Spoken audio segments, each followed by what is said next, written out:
যে একটা প্রধানমন্ত্রী সে বিভিন্ন নেতা রাহুল গান্ধী চাপে করে পার্লামেন্ট ছেড়ে পালিয়ে যায়। এটা কে পারে? এই টাকার কার আছে, এই হিম্মত কার আছে, এই শক্তি কার আছে? ভারতের জাতীয় কংগ্রেস। দেখতে পাচ্ছেন আপনারা, দেখতে পাচ্ছেন আপনারা কংগ্রেস দুর্বল নেই।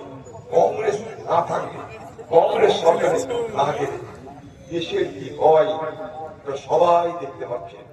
2014 সালের পর এই ভারতবর্ষ নামক দেশটা কতটা রসাতলে যাচ্ছে, কতটা নিচে নামছে, মানুষের জীবনের অনিশ্চয়তা কতটা বাড়ছে নিজেরা দেখতে পাচ্ছে। আমার জেলা গরিব মানুষের জেলা, পশ্চিমবঙ্গে আজকে যারা ক্ষমতায় কিছু করে না, 15 বছর একটানা ক্ষমতায় আছে, কিছু করেছে? মুর্শিদাবাদ জেলার কোন পরিবর্তন করেছে? একটা শিল্প, একটা বড় স্বাস্থ্য কেন্দ্র, একটা ইউনিভার্সিটি কিছু হয়েছে? কি হয়েছে আমাদের জেলায়? আমাদের জেলা ভারতবর্ষে সস্তায় লেবার সাপ্লাই জেলায়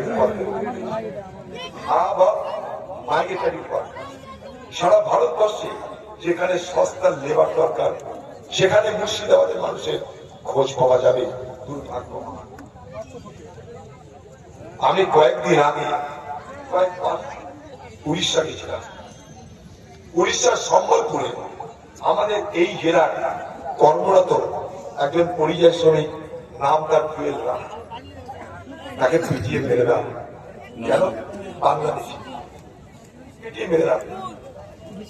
তখন আমি দিল্লিতে খবর পেলাম, সুতি থানায় ছেলেটা ভাই, সুতি থানায় কংগ্রেস লোক, দাদা জানেন আমাদের এলাকাটা ছেলে পিটিয়ে মেরে দিল। তোমরা তাদের বাড়ি যাও, যা করার পর বলছে দাদা ওখানে প্রচুর মুর্শিদাবাদে পরিযায়ী শ্রমিক থেকে গেছে, তাদেরকে পাঠাতে হবে। আর ঠিক আছে দেখছি। তার পরের দিন ভারতবর্ষের প্রধানমন্ত্রী নরেন্দ্র মোদীর কাছে দেখা করার অ্যাপয়েন্টমেন্ট চাই না। অ্যাপয়েন্টমেন্ট আমি দেখা করতে চাই, নরেন্দ্র মোদী আমাকে দেখা করার অনুমতি দিল। দেখা করতে গেলাম, দেখা করতে গিয়ে বললাম আপনি যদি